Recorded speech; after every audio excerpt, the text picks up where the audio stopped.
Hello everybody, welcome back to the channel Ayush law class. तो हमने कल जो टॉपिक किया था वो था मेनली सेक्शन 10 का, है ना।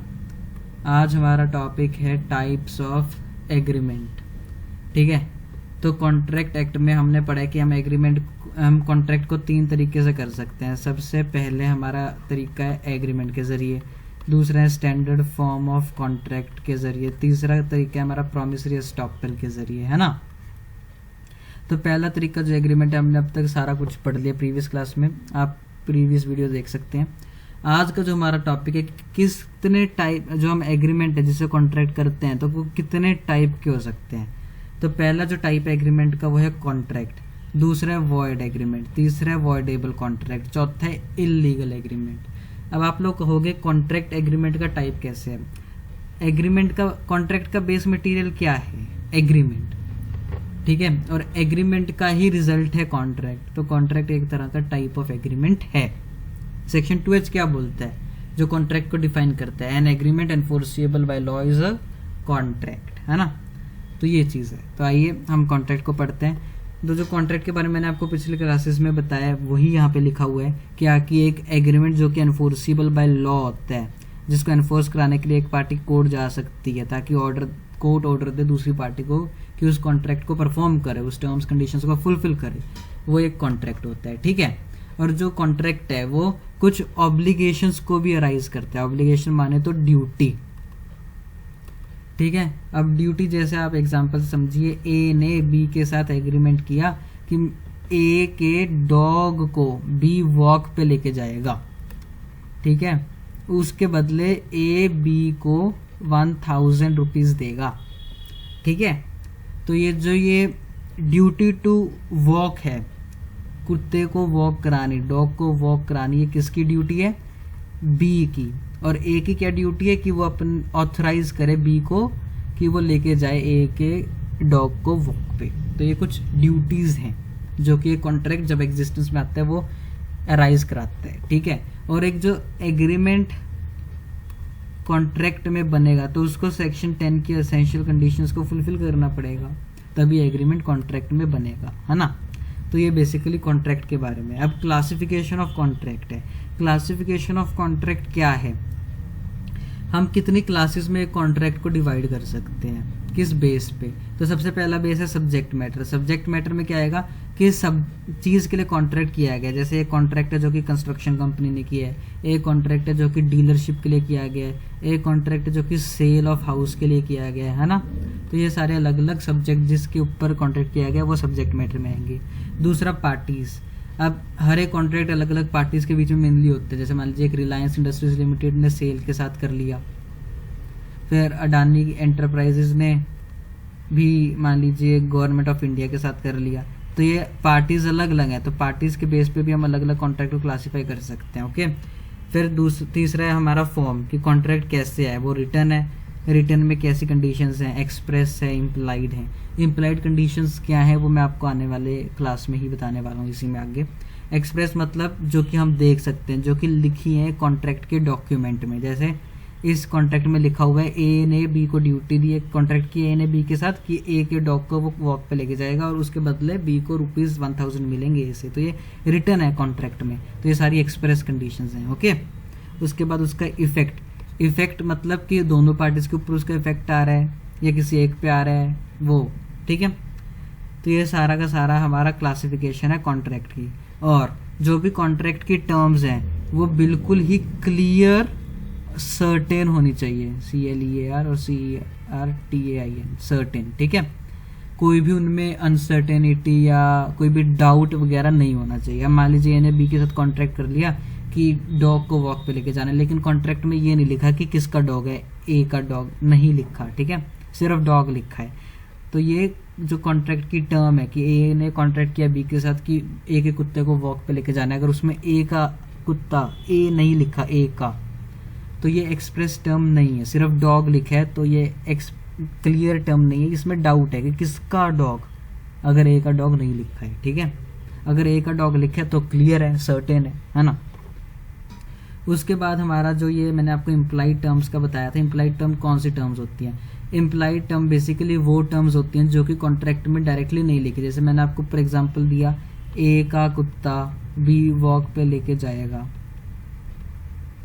ठीक है, कौन लेके जाएगा, बी लेके जाएगा वॉक पे, ठीक है, और उसके बदले ए बी को ₹1000 देगा। ये सारी टर्म्स एक्सप्रेस है, कॉन्ट्रैक्ट के अंदर लिखी हुई है। वो तो मैंने आपको एग्जांपल देने के लिए किया था कि ए का डॉग में एज नहीं लिखा अगर, तो वो अनसर्टेन है, उसमें क्लियरिटी नहीं है, डाउट है, पर रियलिटी में कॉन्ट्रैक्ट में लिखा है एज डॉग, ठीक है। अब इसमें इम्प्लाइड टर्म क्या है, इम्प्लाइड टर्म माने तो वो टर्म जो कि जो कॉन्ट्रैक्ट में टर्म्स लिखे हैं उनके अलावा है, लेकिन वो टर्म्स कॉन्ट्रैक्ट के अंदर लिखी नहीं है, बल्कि जो टर्म्स कॉन्ट्रैक्ट के अंदर लिखी हैं उसी से हम मान सकते हैं कि वो वाली टर्म्स भी लिखी हैं, जबकि लिखी नहीं है वो वाली टर्म्स भी एग्जिस्टेंस में हम मान सकते हैं। जैसे मान लीजिए ए ने बी को ड्यूटी दी है कि मतलब कॉन्ट्रैक्ट किया है कि ए का डॉग को बी वॉक पे लेके जाएगा। अब इसमें मान लीजिए बी डॉग को वॉक पे लेके गया हुआ है, तो डॉग की जिम्मेदारी किसकी है, बी की है कि वो भाग ना जाए। बी की जिम्मेदारी है कि डॉग को जैसा ए ने दिया था वैसा का वैसा सुरक्षित सेफ उसी कंडीशन में ए को वापस ला के दे, है ना।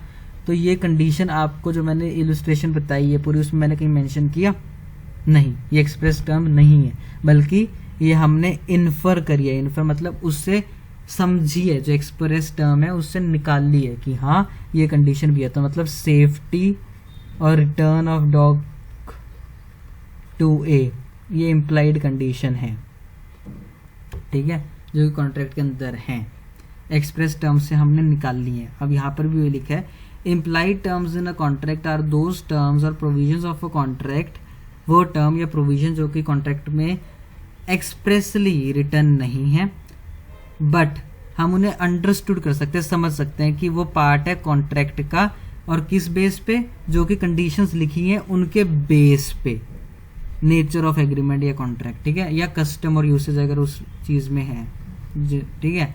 इसमें जैसे मान लीजिए ए और बी ने कॉन्ट्रैक्ट किया है कि डॉग को वॉक पे लेके जाने का, तो उसमें ड्यूटी टू कोऑपरेट दोनों की है। बी को क्या कोऑपरेट करना है कि वो ए के डॉग को वॉक पे लेके जाए, ए को क्या कोऑपरेट करना है कि वो ए अपना डॉग बी को दे वॉक पे ले जाने के लिए। अब यहाँ पे कोऑपरेशन के बारे में कॉन्ट्रैक्ट के अंदर लिखा तो नहीं है, लेकिन हमने उससे एक्सप्रेस टर्म से इन्फर किया कि हाँ ये चीज़ भी है, ओके। उसके बाद जैसे कि इम्प्लाइड वारंटी होती है जब भी हम कोई गुड परचेज करते हैं, तो वो चीज़, ठीक है। उसके बाद गुड फेथ में एक दूसरे के भलाई के लिए एक्ट करना, implied term to act in good faith, ये भी एक इम्प्लाइड है कि दोनों पार्टीज एक दूसरे के गुड फेथ में एक्ट करेंगी, एक दूसरे के खिलाफ एक्ट नहीं करेंगी, ठीक है। आप लोगों को आई होप समझ आ गया होगा इम्प्लाइड टर्म्स। तो एक बार अगर नहीं आया तो एक बार आप ये दोबारा शांति से पढ़ लीजिए, तो आपको बिल्कुल ईजी लैंग्वेज में लिखा है और ये समझ आ जाएगा, ठीक है। उसके बाद हमारा ये केस है BP रिफाइनरी वर्सेस शायर ऑफ हेस्टिंग्स। इस केस बेसिकली ये बताता है कि हमने बोल तो दिया कि इम्प्लाइड टर्म इन कॉन्ट्रैक्ट वो टर्म होती है जो कि एक्सप्रेसली कॉन्ट्रैक्ट के अंदर लिखी नहीं हुई, लेकिन उस एक्सप्रेस टर्म के साथ जुड़ी हुई है और उसी से निकलती है ना। अब ऐसे तो बहुत सारी चीज़ें निकल सकती हैं, बहुत सारी वैलिड भी हो सकती हैं, बहुत सारी इनवैलिड भी हो सकती हैं, तो उन्हें कैसे मानना है कि ये वैलिड है या इनवैलिड है। तो इस केस में बेसिकली प्रीवी काउंसिल ने वो 5 कंडीशनें बताई हैं जिससे हम मान सकते हैं कि इम्प्लाइड टर्म एक कॉन्ट्रैक्ट में वैलिड है, ठीक है। वो वैलिड वाली कॉन्ट्रैक्ट कौन सी, इम्प्लाइड टर्म जो कि कॉन्ट्रैक्ट में वैलिड होंगी वो कौन सी होंगी, जो कंडीशनें सेटिस्फाई करेंगी। ये 5 कंडीशनें कौन सी हैं? It must be reasonable and equitable. Reasonable का क्या मतलब है? रीजनेबल का मतलब है कि रीजन होना चाहिए, रीजन, ठीक है। रीजन की ये टर्म है। अब जैसे मान लीजिए इसमें डॉग को वॉक पे लेके जाना है, तो जो इम्प्लाइड टर्म है सेफ्टी, तो ये सेफ्टी रीजन है, ठीक है ना। उसके बाद हमारा है it must be necessarily give business efficacy. Business efficacy का क्या मतलब है? जिस बिजनेस के लिए कॉन्ट्रैक्ट को किया जा रहा है उसी बिजनेस को करने के लिए वो implied term of contract help करे, ठीक है। तीसरी कंडीशन क्या है? वो बिना कहीं हम समझ सकते हैं कि वो एग्जिस्टेंस में, जैसे डॉग की सेफ्टी, हम आप सोचिए कि डॉग की सेफ्टी की जिम्मेदारी किस पे, जो वॉक पे लेके जाएगा, तो समझने वाली बात है। तो वही चीज़ उन्होंने इंग्लिश में लिख रखी है, इट गोज विदाउट सेइंग, बिना कहे वो चीज़ है। फिर क्लियर एक्सप्रेशन, मतलब हम उसे क्लियरली एक्सप्रेस कर सकते हैं, क्लियरली बता सकते हैं कि इम्प्लाइड टर्म है, चाहे वो कॉन्ट्रैक्ट में एक्सप्रेसली रिटर्न नहीं है, ठीक है। और 5वीं कंडीशन है जो एक्सप्रेस टर्म ऑफ कॉन्ट्रैक्ट है, ए के डॉग को वॉक पे लेके जाने की, इसके खिलाफ वो implied term of contract act ना करे, ठीक है। तो ही वो सारी टर्म्स ऑफ कॉन्ट्रैक्ट जो कि इम्प्लाइड है वो वैलिड होंगी। ओके, आई होप आपको समझ आ गया होगा।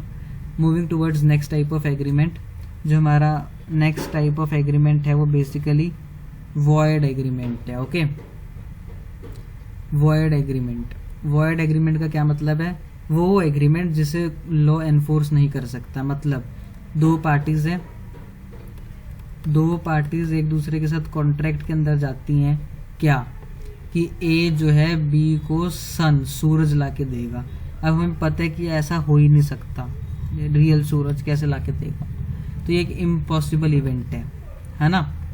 तो बी कोर्ट में नहीं जा सकता कि ए ने मेरे साथ कॉन्ट्रैक्ट किया था कि मेरे को सूरज ला के देगा, उसने ला के नहीं दिया, तो आप ए को ऑर्डर दो कि मेरे को सन ला के दे, तो ये नॉट एनफोर्सेबल बाय लॉ है और इसे हम वॉइड एग्रीमेंट बोलेंगे। जो लॉ है, लॉ ने सेक्शन 24 से 30 जो इंडियन कॉन्ट्रैक्ट एक्ट है उसने इन सेक्शंस में मेंशन किया कौन से एग्रीमेंट वॉइड है। तो एग्रीमेंट जो कि किसी को रिस्ट्रिक्ट करते हैं मैरिज से, वैसी एग्रीमेंट जो कि रिस्ट्रिक्ट करते हैं किसी को ट्रेड से, वैसी एग्रीमेंट जो कि बिना कंसिडरेशन के होता है, वो सारे के सारे एग्रीमेंट हमारे वॉइड एग्रीमेंट्स हैं। ओके, यही मैंने यहाँ पे लिखा है, do make a reading of it. Okay, तीसरा टाइप ऑफ हमारा एग्रीमेंट है वो वॉइडेबल कॉन्ट्रैक्ट है। अब वॉइडेबल कॉन्ट्रैक्ट को आप ऐसे समझिए, जैसे मान लीजिए ए है, ए ने बी के साथ कॉन्ट्रैक्ट किया कि A will sell his shop to B. Okay, अब बाद में पता चला कि जो ए ने ये मंजूरी दी थी और मानना था और उसने अपनी बेची है शॉप बी को, ये बी ने ए के ऊपर फोर्स डाल के धमकी दे के ए से कॉन्ट्रैक्ट साइन करवाया है और ए की दुकान ली है, बाद में पता चला। तो अब ये सिर्फ और सिर्फ ए के ऊपर है कि वो कोर्ट जाए और कोर्ट को कन्विंस करे कि बी ने धोखाधड़ी करके फ्रॉड करके मेरे से कॉन्ट्रैक्ट साइन करवाया जोर जबरदस्ती से और अब मेरी दुकान ले ली और उसे नाम दे दिया सेल का कि बेची है, जबकि असलियत में जोर जबरदस्ती है। ठीक है, तो सिर्फ ए के ऊपर जिम्मेदारी है कि वो कोर्ट जाए, कोर्ट को कन्विंस करे और जो ये सेल है शॉप की, किसकी शॉप की? ए की शॉप को जो सेल किया गया बी को, इसको अनलॉफुल डिक्लेयर करवाए और बी से शॉप वापस ले ले। ये सिर्फ ए की जिम्मेदारी है। तो जो कॉन्ट्रैक्ट है ये वॉइड डिक्लेयर हो जाएगा अगर ए कोर्ट गया और कोर्ट को कन्विंस किया, लेकिन अगर ए जाएगा तो ही ये वॉइड डिक्लेयर होगा। ठीक है, तो मतलब ये ऑप्शन है ए के पास कोर्ट जाके एग्रीमेंट को डिक्लेयर करवाने का। अगर वो कोर्ट नहीं जाता तो एग्रीमेंट वैलिड कैटेगरी के अंदर आएगा। ठीक है, अब इसमें ए के पास ऑप्शन है कि वो जा तो एग्रीमेंट को जैसा है वैसे ही रहने दे वैलिड, या उसे कोर्ट जाके कोर्ट को कन्विंस करके कि मेरे साथ धोखाधड़ी हुई है और उसे इनवैलिड या वॉइड डिक्लेयर कराए।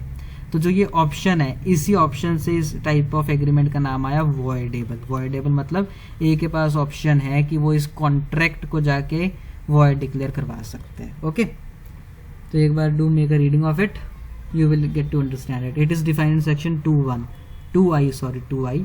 तो यही चीज़ लिखी हुई है। ओके, इसमें केस है सी लाल वर्सेस MC दिल्ली, उसमें भी यही लिखा हुआ है। जो इनोसेंट पार्टी है जिसके साथ फ्रॉड हुआ, जैसे मान लीजिए मैंने आपको एग्जांपल दिया ये वाला फ्रॉड वाला ए और बी का, इसमें इन्होंने इनोसेंट पार्टी के वर्ड लिखा हुआ है। अगर उसने कोर्ट जाके कोर्ट को कन्विंस कर दिया कि उसके साथ फ्रॉड हुआ है तो वो जो वो कॉन्ट्रैक्ट है वो वॉइड बन जाएगा। यही चीज़ इस केस में एक्सप्लेन की गई है। ओके, हमारा फोर्थ और लास्ट टाइप ऑफ एग्रीमेंट है illegal agreement. Illegal agreement basically वो एग्रीमेंट होता है जो कि पब्लिक पॉलिसी के अगेंस्ट होता है। पब्लिक पॉलिसी का हमने पढ़ा है, पब्लिक की वेलफेयर के लिए जो पॉलिसी बनाई गई है उसके अगेंस्ट होता है। अब जैसे मान लीजिए जो लॉ है, लॉ ने एक एक्ट को कह दिया कि ये एक्ट कंप्लीटली इल्लीगल है और आप इसे नहीं कर सकते, तो वो अगर कोई एग्रीमेंट उस एक्ट को करने के लिए होता है वो इल्लीगल एग्रीमेंट होगा। जैसे मान लीजिए लॉ ने कहा है smuggling of goods is an illegal act, law ने कंप्लीटली बता रखा है कि वो इल्लीगल है। अब मान लीजिए ए ने बी के साथ एग्रीमेंट कर लिया कि वो स्मगल करेगा गुड्स को, तो ये इल्लीगल एग्रीमेंट है।